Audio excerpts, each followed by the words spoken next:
5 વર્ષની નિષ્ફળતા, 1825 દિવસનો અન્યાય અને ભાજપના હજારો અધૂરા વાયદા આજ છે સાચી હકીકત. જુઓ આ રસ્તાઓ જે તમારા ટેક્સના પૈસાથી બનેલા છે, પણ આજે ધૂળ અને કાદવમાં ફેરવાઈ ગયા છે.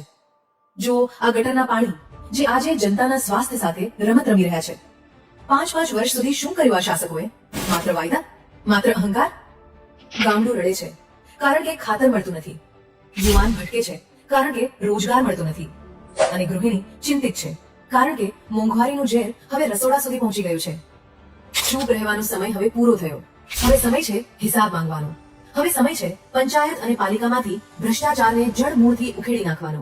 કોંગ્રેસ આવશે તો જનતાની વાત સાંભળવામાં આવશે.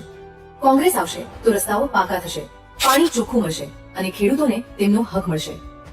ઉઠો ગુજરાત, આ ચૂંટણી કોઈ પક્ષની નથી. આ લડાઈ તમારા અસ્તિત્વની છે. અહંકારને હરાવો, સેવાને જીતાડો.